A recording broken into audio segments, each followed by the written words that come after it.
Welcome to the Sense of Soul podcast. We are your hosts, Shanna and Mande. Grab your coffee, open your mind, heart, and soul. It's time to awaken. Today on Sense of Soul, it's my pleasure to introduce Tracy Secombe.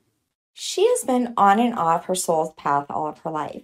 She grew up with a selfless, caring mother and an entrepreneurial father. She was taught to put everything else first and work hard. She was grateful for those lessons, but she did eventually burn out. When her mom passed in 2016, she remembered what was important in life and vowed to prioritize her connection to herself, family, and service without losing herself in the mix any longer.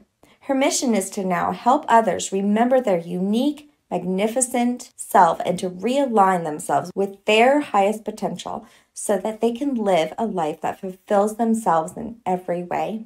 She has an amazing website, blog, and offers many freebies on her website to help you be a soul pleaser rather than a human pleaser. She also has a great book that you can actually download from her website. It's called Find the Real You and Love Her so that you can live the life you choose.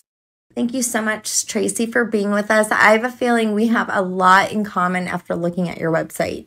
I'm so pleased to be here. It's just such a great collaboration with you being Sense of Soul and my business being Soul Pleaser. So we were destined to meet. Yes, I love that, soul pleaser. We're usually human pleasers. So tell us about how you came to be a soul pleaser. Well, I started out as a serial people pleaser, and it really started from modeling that from my mum. So a lot of people really put my mum on a pedestal because she was a martyr and she was a beautiful woman and she cared so deeply about everyone that she met. So she was a nurse, but she was so much more than somebody's nurse. She went to everybody's funerals, all of her patients' funerals. She became friends with all of the family members. And so it was the way she lived her life. And apart from looking after her 5 children, I'm the oldest of 5, she also welcomed in everybody that was even vaguely related to us. So if they ever had a problem, they'd move in with us. So she held a whole community and she did it with love, but ultimately on reflection in the end, she did a lot of it through resentment because she was exhausted, because you can only do so much when you leave yourself out of the equation. And so when she passed away, I woke up to this realization that I was heading down the track of being just like her, thinking that was admirable and that's what I should aim for. And I was burning out too. And I thought, I'm just going to end up with cancer like my mum and die like my mum, exhausted. So I knew that she has been with me ever since she passed. I have goosebumps because she's here now. And she is guiding me saying, don't do it. Love people, but love yourself as well. So that's sort of how I woke up to my people-pleasing ways and realized that there is a different way, and soul-pleasing to me is the way. When I was reading your book last night, there was a part where you talked about the frog in the pot. Could you talk for a moment about what your life looked like when you were the frog in the pot? Yeah, thank you. So it's funny, like on hindsight, it's so obvious, I guess that's how life is. But when you're in the middle of it, you're oblivious because it's not where your focus is. But before my mum passed away, I was running 3 businesses. I have 3 children and I was managing all of our investment properties. My husband was always away for work. I was traveling for work as well. And I was running the whole household. And on reflection, I think, how did I do that? But then by the same token, I remember that when people said to me, how do you do it? There was a sense of pride. I felt like they admired me because I was a frantic lunatic, but then I would show up at the school with a smile on my face, dressed reasonably well, looking like I had it all together. And I realize now that I was doing them a disservice to show up and pretend it was okay, because it wasn't okay. I looked like I had it all on the outside, and on the inside, I was slowly dying. But I was in denial of that because on paper, I was ticking the goals that I had been taught to tick, looked good, exercised, kids looked good, you know, they're at the right school, successful, but no meaning to my life, just like a robot, waking up and working until I hit the pillow, and I would fall asleep instantly. My husband said I'd be mid-sentence and I'd be asleep. But then a few hours later, I'd be awake again, thinking about what I needed to do the next day, or rehashing a conversation that I had the day before, worrying about whether I'd offended someone or didn't quite say the right thing. So, yeah, it was torture, but I was happily enduring it until I woke up to it and became aware of it, like the frog in the pot. My grandmother was very much like your mother. I admired that. I really wanted to be like that because I thought that that was what you were supposed to be. She was like a saint, just so selfless. And I remember trying to live up to that role model, to that role as a mother, and just running and running and running. And yes, I can. Sure, I'll do it. Involved in everything at my kids' school, you know, doing the freaking talent shows and coaching every sport, trying to be like this perfect mother, and then was so stressed. Yeah. I remember actually my cousin saying, "You're like going so fast, you're going to like run into a wall."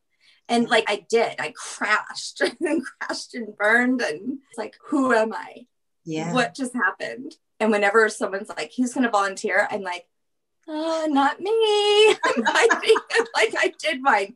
Even by the time my kids got in high school, I was like, screw that. I've done that. And so I can totally relate to that so much.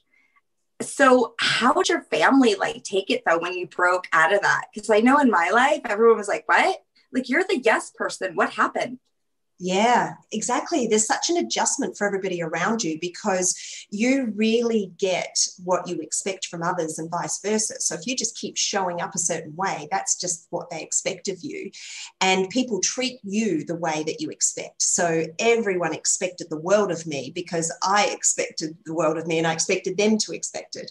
So I was very blessed and am very blessed with a husband who is the complete opposite.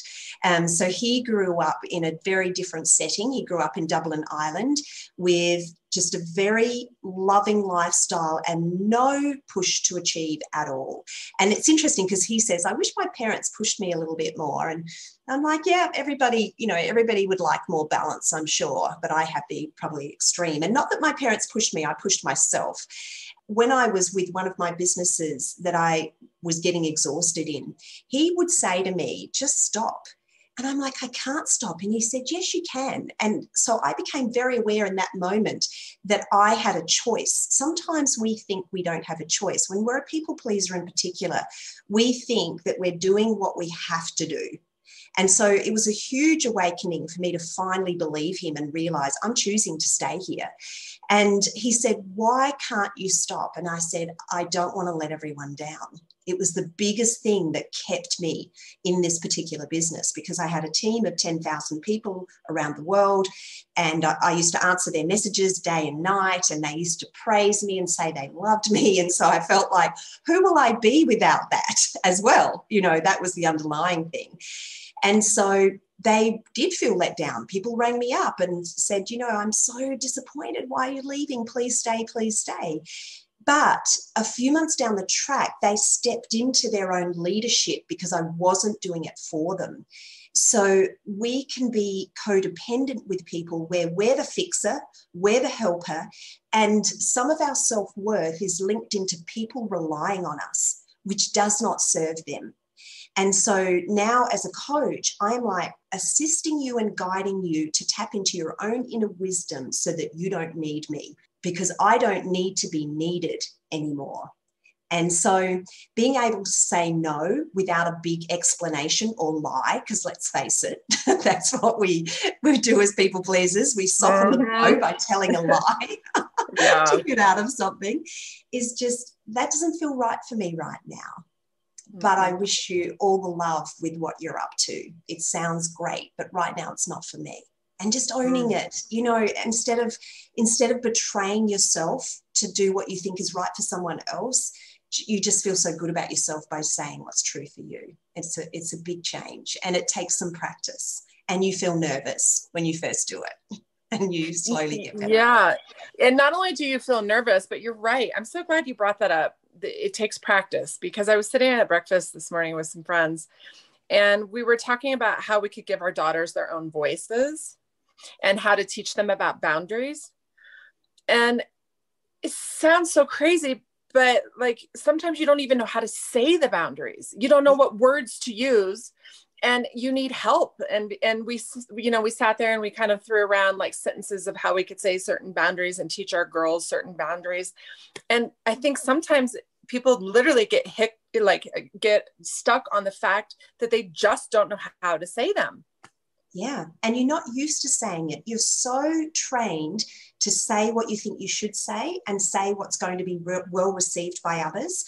I think even people that don't identify with the word people pleaser have been trained to speak in a way that's acceptable so that everyone feels okay, because we avoid confrontation and we avoid what we think is the cause of somebody else's emotion. So I think what's helped when I'm talking to my daughters and my son, who are 15, 21 and 22 now, is that how someone else feels is completely up to them. If you can just let go of this idea that you can cause an emotion, you've got to understand that someone could have woken up, they're having a really bad day, they're feeling really insecure, and no matter how you deliver the no, they're going to be offended because of what's going on in their lives, and you cannot control that.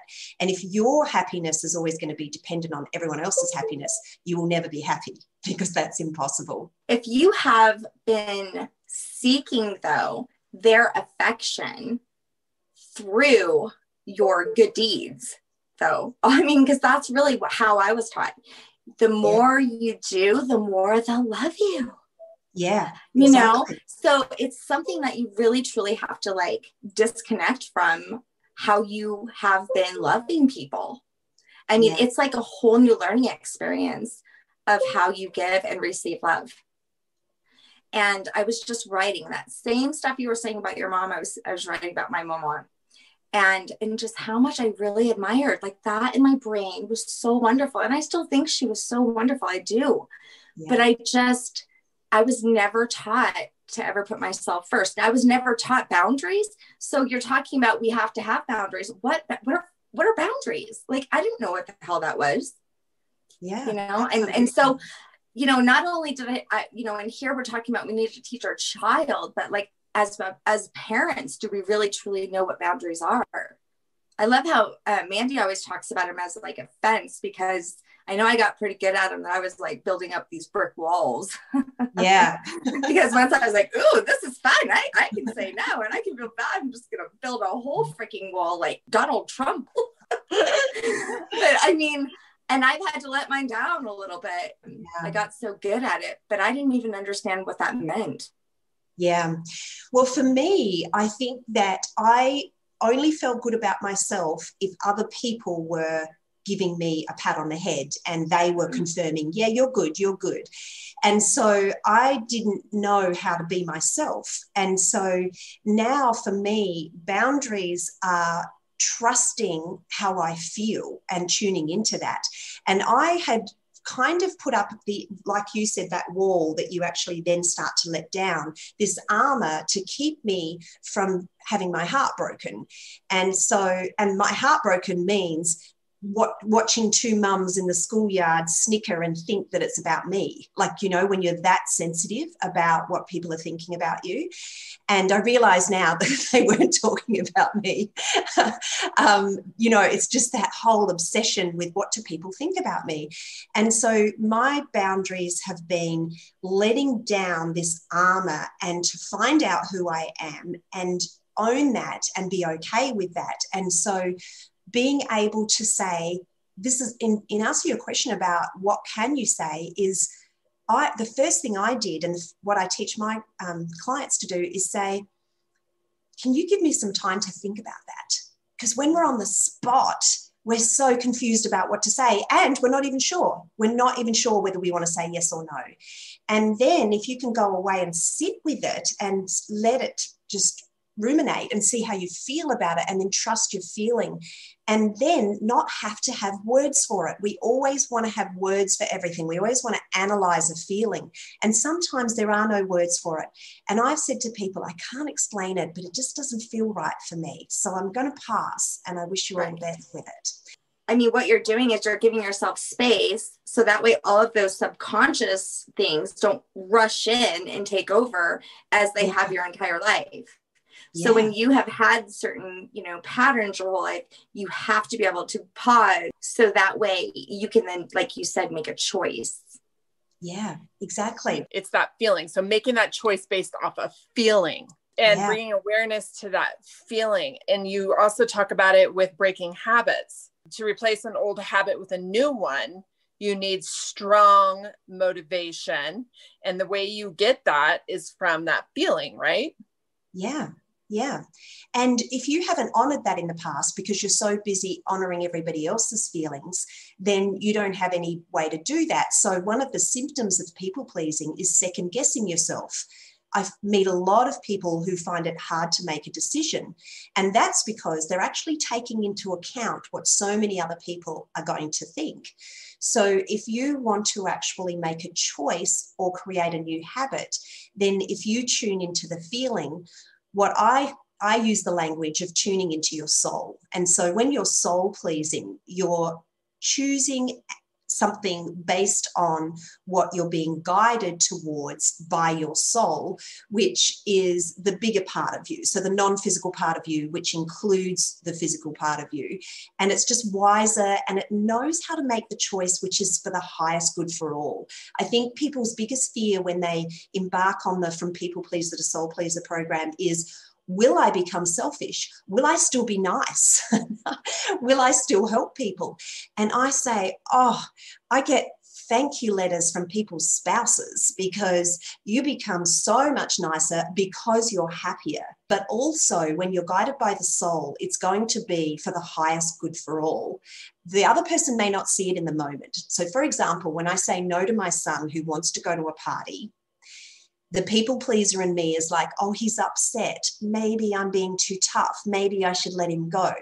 But I know in my heart or my soul that it is the highest good for both of us that he doesn't go to that particular party.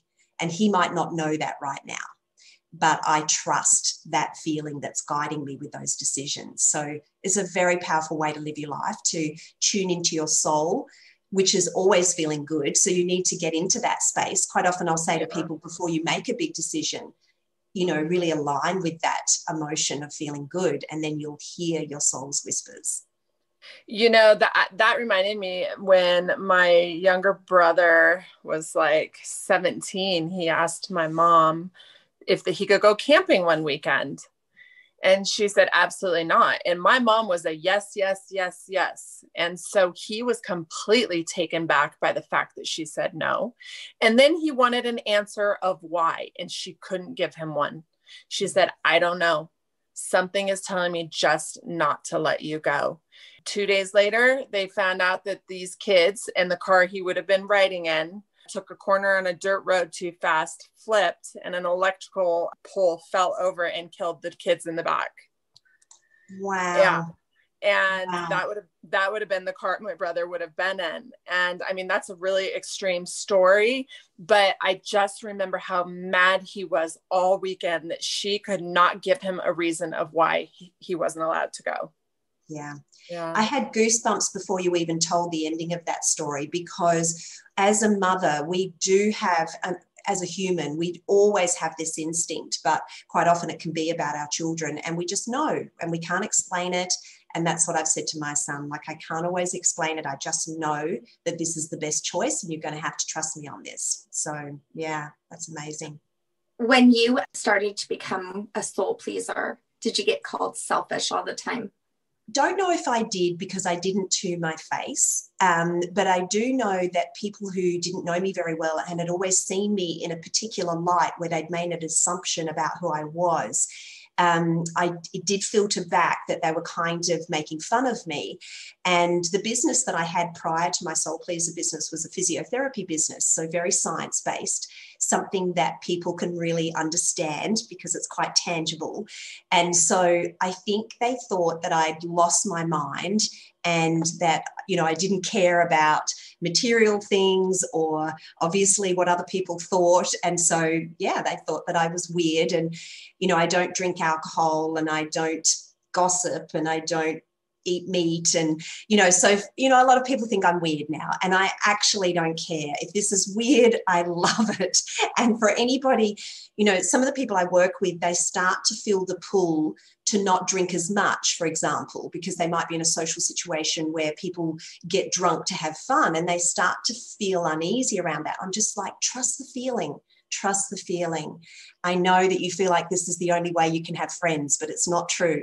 You can be yourself and surround yourself with people who are like-minded and attracted to your new vibration. Mm-hmm. Yeah. I think it's awesome, though, too, that your husband was supportive through this, because mine wasn't at the time. Because I remember I was around 30 years old when I kind of was like, oh, I think I want something more. I think that more than a mom, I want to go to school and do this. And he's like, and I was just like, what I'm like stuck and trapped in this life that actually my whole life I wanted. But then once I had it, I had no freedom. I was just my own prisoner in many ways, not even his necessarily, because he was just going along with the ride. I was trying to play this role and he was playing it with me. And of course, the more you give to people, the more they'll take. Yeah. I was speaking to a lady the other day who said that her two daughters have grown up and moved out of home, and her husband, when the first daughter was born, became very jealous of the attention that she was giving to the child. And now that they've gone, he wants to be number one center of attention again. And she's outgrown that. She's like, oh, no, I'd actually like to find out what I want. So we're going to work together and help her with that. And she said, I'm nervous about how he's going to respond. And I said, he may not like it initially because you have always shown him that that's okay. So when you actually allow a behavior, you're condoning it and you're saying yes to it. So when you start to say no to it, the person who's got away with it for a long time might not like it to begin with. But, if you continue to make your own personal growth the priority and feeling good and aligning with your soul your priority, the people will either meet you there or leave. If you're a great rock solid relationship, the relationship will just strengthen. Like my marriage, it was already good. But now that I am truly myself, my husband has started to do yoga and, he's an Irish Guinness drinking, and now he comes to yoga with me and I never asked him to. He has just been drawn into the vibration that I'm on. And that's what happens if you just continue to say, this is my priority. My expansion is my priority. That's why I'm here. I like that. I like how you worded that. It sounds just so loving. It's not coming off like, this is my new me and you can deal with it or not, Yeah, exactly. And it is for the highest good for all. Like the best thing I can do for my family is demonstrate to them expansion. I'm not getting old. I am becoming wiser. I am becoming more of my true self. And so my kids are doing it too. I'm watching them just expand and expand. It's like they're accelerating because they're observing me doing that. Yeah. It's so funny. We're talking about a lot of stuff I was speaking with my friends at breakfast about today. And one of them was how you always have that child come to you and go, well, you didn't, make Connor do this, or you didn't make Trina do this. And I was thinking the best way to explain to her is that the reason I didn't have my son doing the same thing she's doing or not doing is because I've evolved. I was young when I had him. And since then I have evolved as a human and I have more tools in my toolbox and I've learned what I should and shouldn't be doing. And I made choices and I've gotten wiser. And that is why my thoughts and things that I share with her are different. And And when I said that, she was like, oh, okay, that makes sense. Yeah, exactly. That is so good, because I think sometimes we're taught that you have values and you never change them. But we're here to evolve and expand, which is change. And so changing your mind is a good thing. You know, people are like, I'm a man of my word. Like, I have this belief and I'll hold on to it till I die. But in actual fact, if we're going to expand, it's the opposite of that.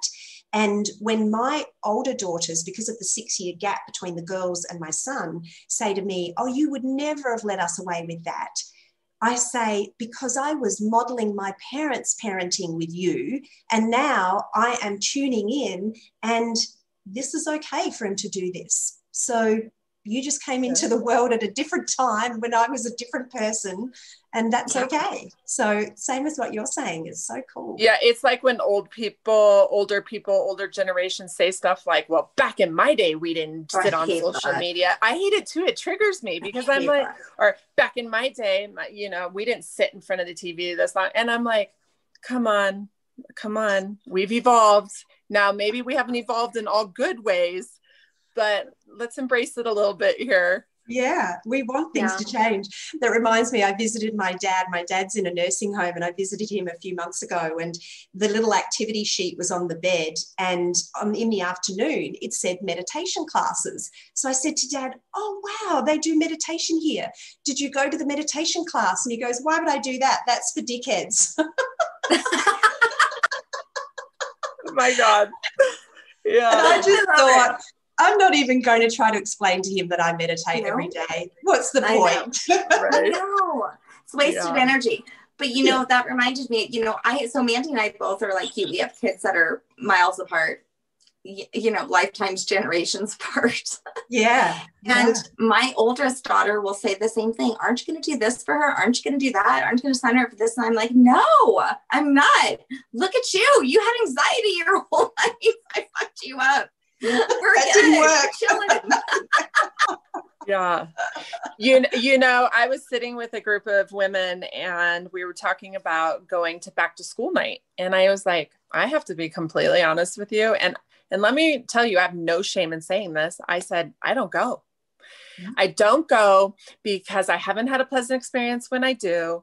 And quite frankly, they're doing great in school and I don't need to go. And I have other things that I felt like I could do within that space. And you should have seen their faces. They were like, what? And I'm like, I just don't go. And I'm like, Shanna, you know, I don't volunteer for everything. I don't care if their cupcakes look better than the ones I bought at the grocery store for the party. I just, you know, especially when you become a new mom, you think you have to have the coolest stroller and you have to abide by all these rules and you can't, you know, you have to let the baby cry in the crib and you have to feed them certain foods and now you have to blend it and, you know, you can't just feed them a cold bottle. I mean, there's just so many rules and you're so stressed because you're trying to abide to everyone else's idea of what a perfect mom is. Exactly. And, you know, when I got older and had that self-love and that self-trust, I didn't care what anyone else thought. I did what felt right to me, period. Absolutely. Absolutely. Mothering is one of the most intuitive things that we do. And so for us to read books about it and for us to ask other people for their opinions, like tune into the baby and feel what the baby needs. Like just love and be guided by love, because it's just crazy when we try to keep up with everybody else.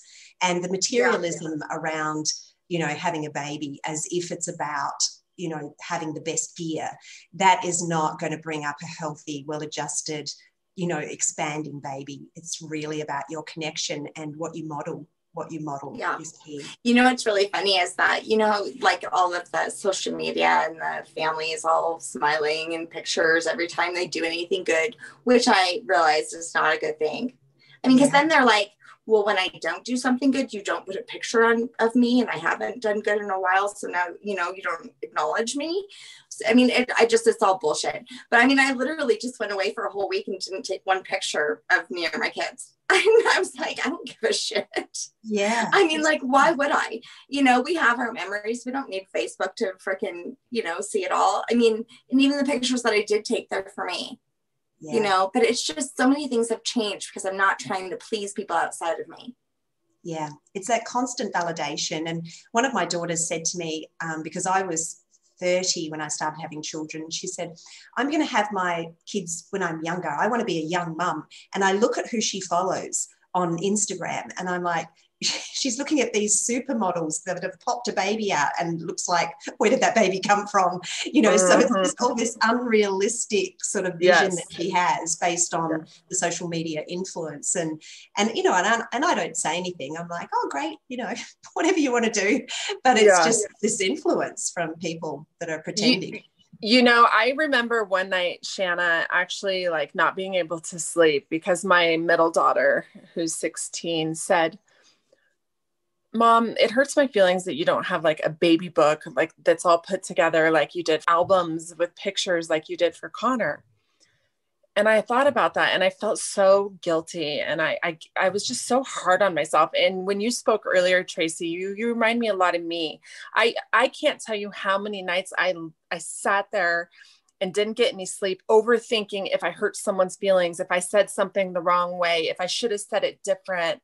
And when I was in Alcoholics Anonymous, I had to go back and apologize to people for a lot of the resentments I was holding onto towards myself.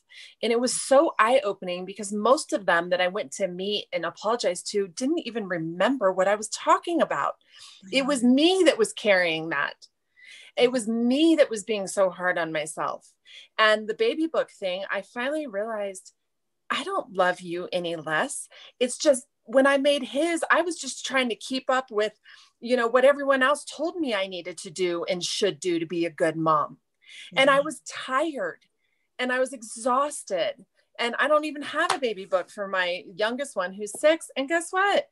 I don't care. No, exactly. And you had more time with one child than you did with 2. It's actually really harder the more kids you have to actually find the time to do those things.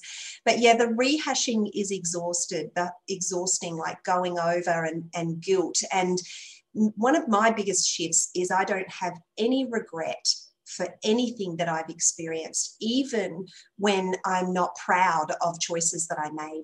One of my big turning points and probably the catalyst for Soul Pleaser was a year before my mum died. We were away on holidays and I received a phone call to say that mum's breast cancer had spread into her lungs.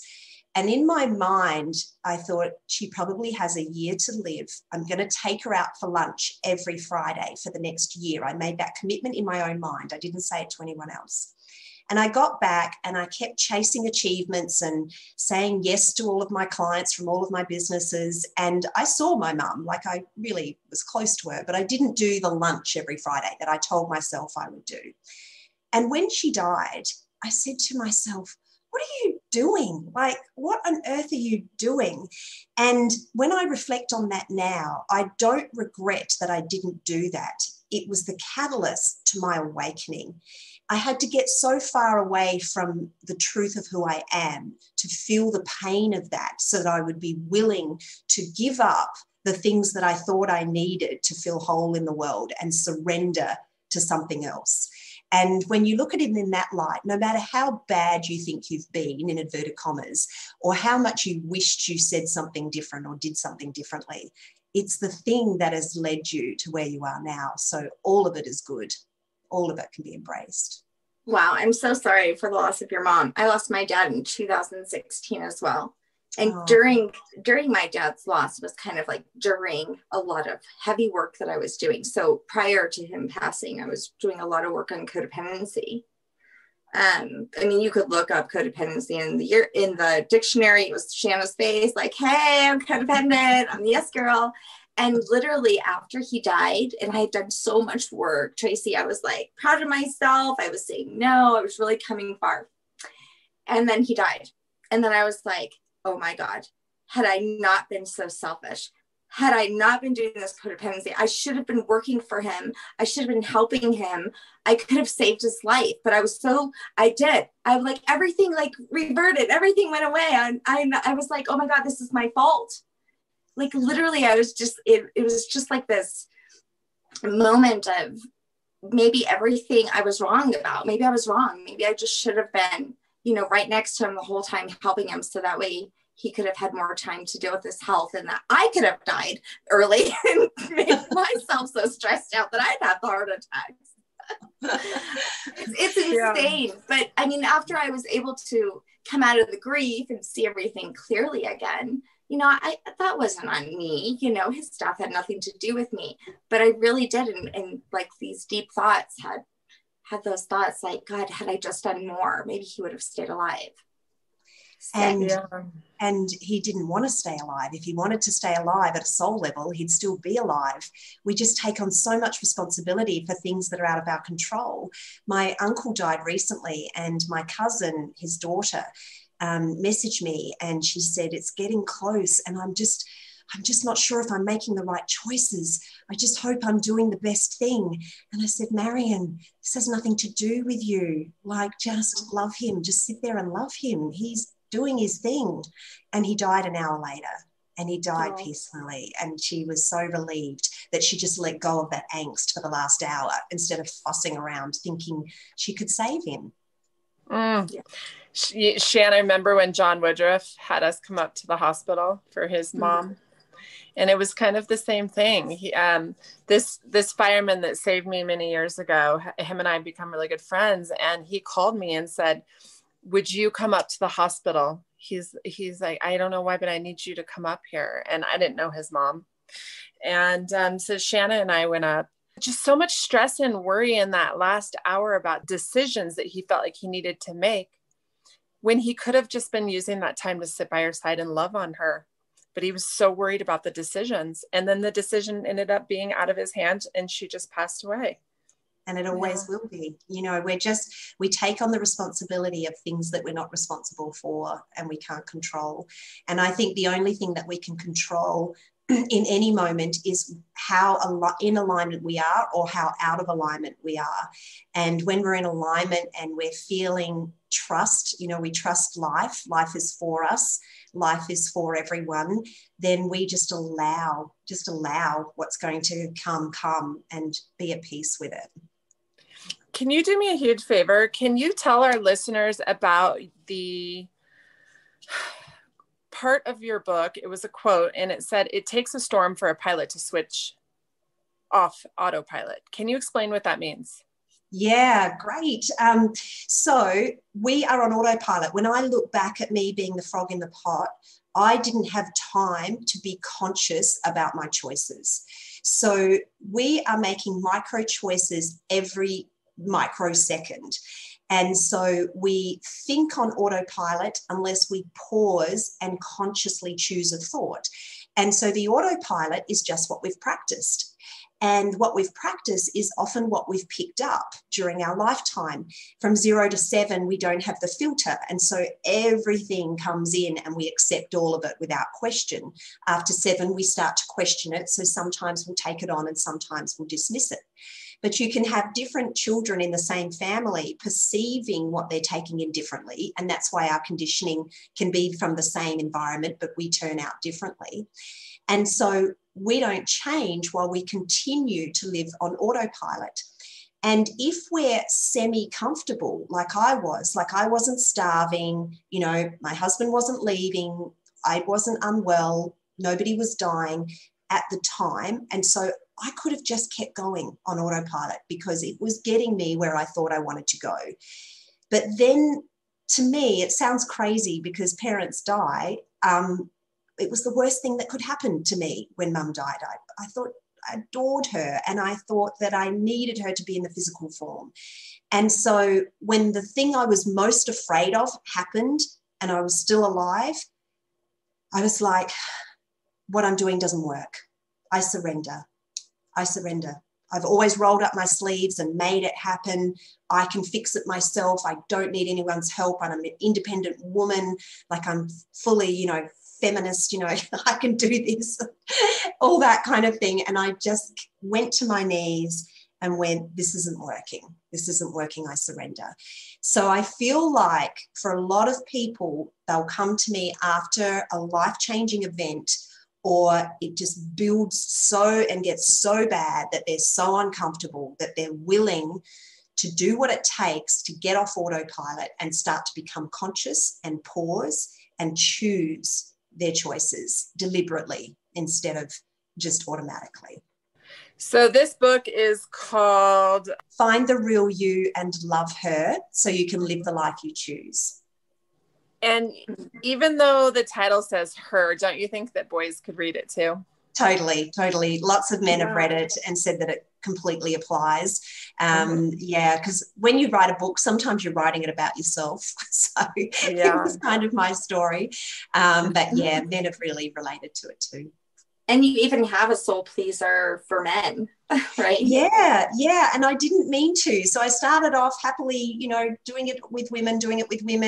And then one of the women said, my husband would really benefit from this. And I was like, oh, but the logo's pink. Does he like the word soul pleaser? And then I realized that wasn't the point. That just wasn't the point. So yeah, I've got this lovely group of men, and oh my goodness, they cry in front of each other, and they're just so vulnerable, and they love having this space where the men are talking about their feelings to each other.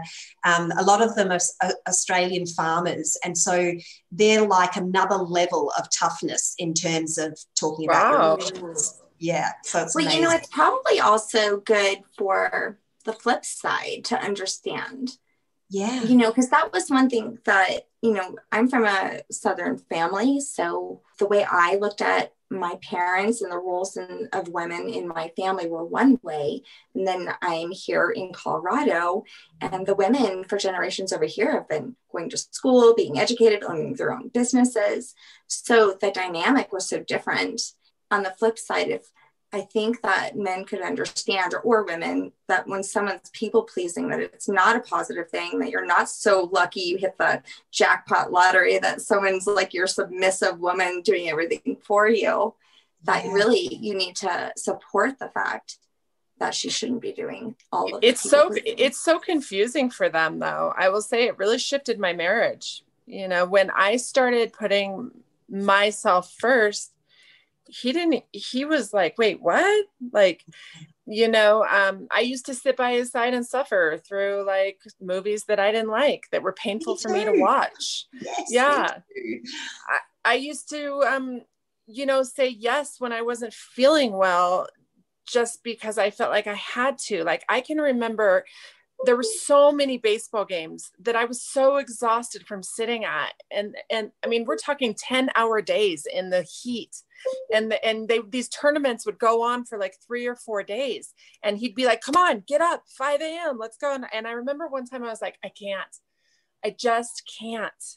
And I felt so guilty that I tried to go back to sleep and ended up getting in my car and just driving there out of complete guilt when my body was screaming, give me some love.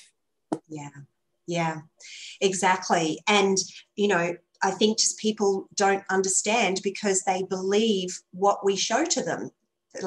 We're saying this is who I am, and it's not true. But I was exactly the same thing about the movies. Like, my heart would be racing with all the shooting and violence, and it's not for me. I don't want to be around it. And 5 years ago, I said to my husband, you can watch it. I can't even be in the room. I have to go upstairs. In fact, I don't even want to hear it. So, and he was like, but you love these movies. No, I don't. And I thought, that's my fault. What a great actress I am that he thought I loved them. Oh my God. Oh, that is so great. I used to say the same thing. I was such a great actress as well. And I think it, it's shocking to them because they're like, wait, what? You're like, yeah, I've been like totally trying to be, in your energy. And I got to find mine. Yeah. And I think the main thing when you do come out and be truthful is that you don't make anyone right or wrong. So it's like, okay, please forgive me for pretending to be a certain way for all these years. That's not who I really am. And it's absolutely okay for you to like that movie. Just because I don't like it, I'm not judging you for liking it. I'm just not going to join you in it. And equally, you don't have to watch romantic comedies with me. I accept that you don't like them. That's okay. We can find places to come together, and we can find things to do on our own. I'll never forget. It was Mamma Mia. It was Pierce Bronson. Mm. Okay, so we get like into the movie. I'm like, please watch it with me, Evan. Why do you not watch this movie? You know, this is like a long time ago. It gets to the part where he starts singing. He's like, oh no, turn that shit off. I ain't watching that guy sing. Yeah. And he was like, sorry, I gotta do it. Oh my God, that's so funny. I actually almost took a picture of my husband last night because he knew I didn't want to watch the movie that he was watching. And so he said, then let's watch something together. What do you want to watch? And I said, well, I've been hearing from lots of people that Bridgerton is good. He said, okay, let's give it a try. So here we were 4 episodes into the first series. And the next day I'm telling someone about how much we enjoyed it. And he's like, yeah, not so much. And I was like, well, why didn't you say something? Oh my gosh, we watched 4. So then last night he's like, I'll give it one more try. I'm like, you don't have to. You don't have to. And he's like, no, I'll give it a try. I'm not even kidding you. It was 2 minutes in and I look over and he's snoring at 9 o'clock. And this man doesn't go to bed till like 1 a.m. So clearly he doesn't like it. There's not enough action in that. That's the way men people please. The whole happy wife, happy life. I think sometimes men definitely do that to us to keep the peace. Let's watch this movie with her. And, and so I reckon there's a level of doing things because you want to, show how much you love someone, even if it's not your favorite thing in the world. So it's just tuning in. Like, do I want to do this? My son's into musicals. He acts in them, and I wouldn't be going to musicals if my son wasn't in them, but I love seeing him so happy on the stage doing what he does. So he would love Mamma Mia. Oh, totally. If we're going to watch a musical, it's my son and I. That's who watches. That's awesome. Yeah. I would suggest to listeners, and Tracy, please add to this. Something that really worked for me was before I went to do something for someone, like if I got asked to go somewhere, if I got asked to do something, I pause. And then if I do decide to say yes, then I ask myself, what is your intention? Is your intention to fill a void within you? Or are you doing this from a place of not expecting anything in return and doing it because it feels right and your soul aligns with it? Yeah, me too. I do things for the joy of it now rather than to get something out of it. And that's a big shift for me. I realize now that I made a lot of choices based on what I projected the outcome might be. And now I just realize life is about joy. My purpose is joy. So does this feel like fun? Yes, absolutely. Let's do this. Yeah. That loving with no conditions, loving with no conditions, because I think that that's part of the codependency that people don't realize is that it is that form of control, and you are doing because you have expectations of that coming back to you in some way. And that's not loving with conditions. No, well, that's what people pleasing is. People pleasing is conditional love, because I'll say yes to you so you like me. That's what I want back. And I remember a couple, so often couples will do the soul pleaser together. So the men are in the men's group and the women's in the women's group. And we caught up at a retreat, and the 2 of them were really angry because they went out of their way to help another couple. And the other couple didn't say thank you. And I said, you did it for the thank you. If you didn't want to do it, you shouldn't have done it. Don't do it for the thank you. You can't expect people to be grateful. And as parents, how many times as parents do we get mad because our kids are ungrateful? Like, I did last night. I made my daughter, it took me like 45 minutes to make her the most beautiful dinner ever. And she walked upstairs and looked at it and goes, what in the heck is that? And my ego was hurt. Yes, exactly. And you're like, I didn't do this for the joy of it. I did it for you to go, wow, this is awesome. I did. And then I had to humbly be like, okay, it's okay that you don't like it. What else? Yeah. I have to read this quote because it's going to go on my wall. I love it so much from your book. You have given away your power in exchange for acceptance and appreciation because you don't accept and appreciate yourself. Boom. That is it. That sums it all up. That's really what we've done. And when we accept and appreciate ourselves, then we have our own power back and we create our own life instead of just being blown around by the wind trying to keep everyone else happy. That's absolutely huge. I'm so happy. Like, my daughter's the complete opposite of me. Well, Yeah. you know, now I think she sees it in me too, but I'm so glad that that stopped in my family. Yeah, I agree. I think that this is the generation of changing the generational habits that don't serve us. Yeah, it's exciting. Even my youngest, I mean, from like I said, we have kids that are miles apart, but from my 22-year-old and to my 8-year-old, literally both of them are in agreement that, like, you know, do you. I'm like, yeah, this is awesome. Yeah, it's fantastic. And I think the kids being born today will totally be themselves, which is really exciting. Amazing. Yeah, I agree. Okay, I have one more question. How do you know if you're ignoring your soul's calling, and what are some questions you should ask yourself? Oh, what a great question. So you're ignoring your soul's calling if you're unhappy. Because when you tune into your soul and listen to it and follow it, it'll light you up. And so when I am triggered, and triggers are a blessing, so we attract somebody into our life or a circumstance into our life to trigger an old emotion that's been blocked, and it's an opportunity for us to let it go and stop holding it down. I will talk out loud to my soul and I'll say, soul, what are you thinking right now? Because I'm thinking, you know, he's a dick or whatever I'm thinking. And I know you're not thinking that. So could you just point me in the right direction? I love how you say dick. Say it again. Yeah. Could you just say dick like 5 times? It's so great. Dick. For real. It is great. Then I will talk out loud back to myself, and my soul will just say something really wise, like, what a blessing that he said that. So you could be reminded that you are whole and it doesn't matter what anyone says or whatever it may be. And then I go, oh yeah, of course, you know, and then I just get back on track. You're so a little crazy. Smart, I love it. But you don't have to say it out loud. You can just do it all in your head. Yeah. No, I like it. It's okay. You know what? I have this friend. Me and her used to work at Children's Hospital together. She's adorable. And even when she's mad, she's adorable. Like, she's the nicest, meanest person you've ever seen.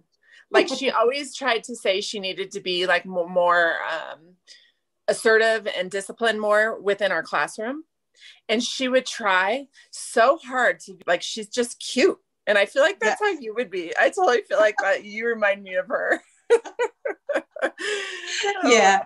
Me mad. Yeah. Yes. I bet you're adorable mad. Yeah. Oh my gosh. You're so cute. You know, you and Shanna actually have a lot of your story in common. Like she said at the beginning, I mean, Shanna has said this many times on our podcast. And I've been her best friend since she was 15.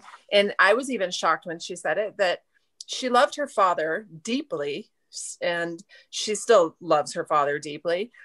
But it felt uncomfortable for her at first to admit that his death was a blessing. It was a stepping stone and the catalyst to her awakening as well.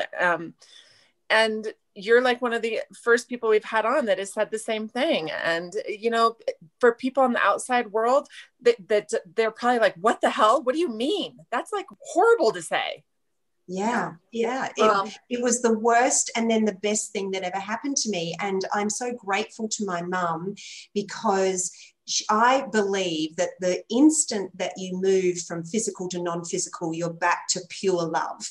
And so my mum's not judging the things that she would have judged when she was alive. So, you know, when she first died and I felt her presence, you know, if I was having sex with my husband, I'd be like, sorry, Mum. But now I realize that she embraces that now. Like, you know, she's fully love without judgment.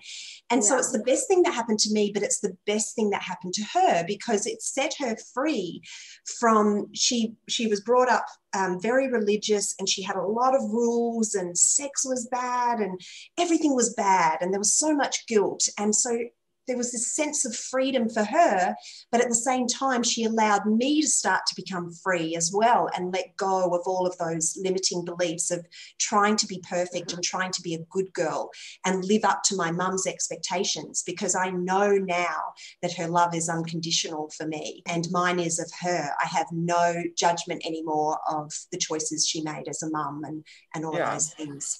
So it's a wonderful thing once you understand passing. Recently, my mom has gone through a hard time and I've had to move her to Louisiana and all this stuff. And I had these thoughts. My dad would have been so disappointed in me. I should have done more for her, right? And then I was like, wait, what? Who the hell is saying that shit ain't true? You better shut up, whoever that is. And I turned that off very quickly. But it's so crazy how if you're not aware, like those thoughts will come in and you will live in this hate for yourself too. And this disappointment and always judging yourself. And, because you can't please, here I am trying to please somebody that's not even here physically anymore. Yeah, exactly. And when we go out as a family, us 5 kids, people will often say things like, mum would be proud, mum would be happy. So there's still this, because mum used to organise the family dinners and we've kept doing them. And so there's still this kind of, Mum, are you pleased with us? Because we're still doing the dinners. I even said that. I was saying that in my mom's house. I'm like, wow, because we just moved her into a new house and everything. And I'm like, oh my goodness, my dad be so proud, and he would. But it's different now that I say that. I'm sure it is with you.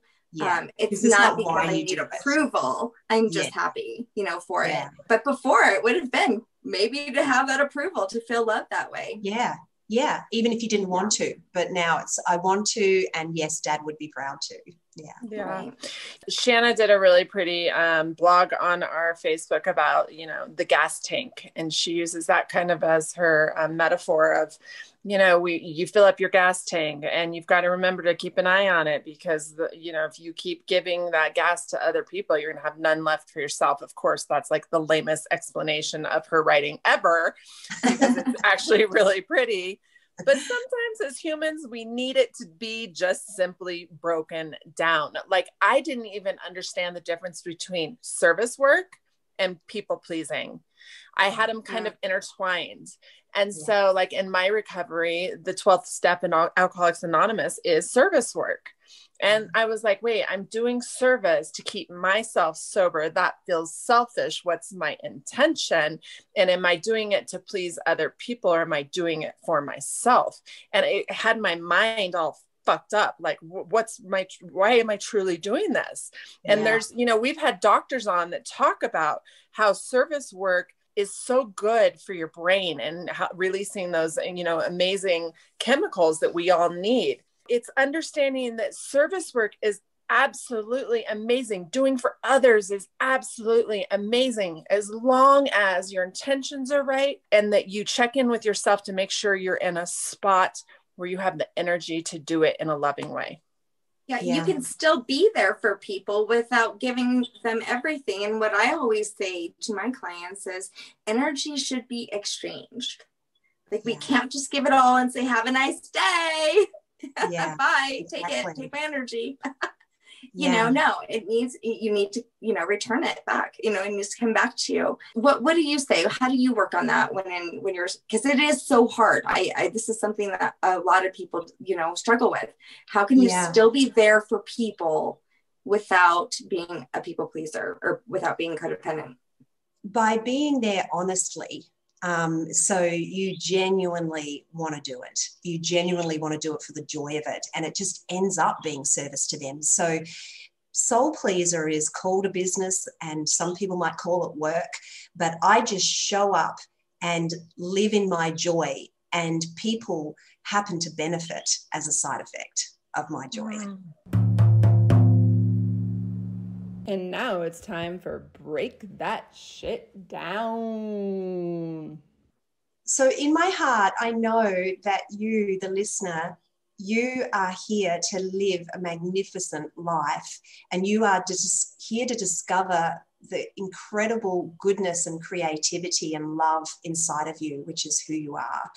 And no matter where you're at the moment, no matter what life feels like and how far away you might feel from that, that it is possible and inevitable for everybody to expand into the truth of who they are. And so don't judge yourself for where you are right now. And in the next moment, just see if there is a thought that you can have that feels a little bit better than the one before, and just take those baby steps towards living a wonderful life. Awesome. Oh my gosh.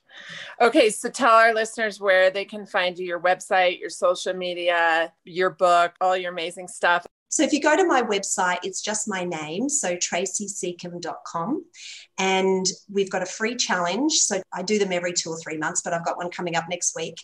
The class is available all the time, the masterclass, and the book is available all the time. And the links to everything that I have available for free is on my website. And I have a Facebook page, Instagram page, and Facebook group called Soul Pleaser. So if you look for Soul Pleaser, you'll find me on social media. Thank you. It was such a pleasure to meet you. I love both of you and want to stay in touch. So I feel the same. Thank you for bringing light to this topic. Thank you so much. Thank you to both of you. You have a wonderful day. I will. Thank you, guys. Thanks so much.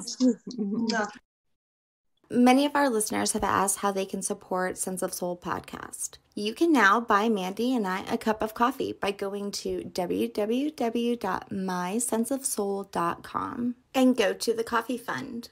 You can also take one of our many workshops or classes online. We love to meet our listeners and work with them. Thanks for being with us today. We hope you will come back next week. If you like what you hear, don't forget to rate, like, and subscribe. Thank you. We rise to lift you up. Thanks for listening.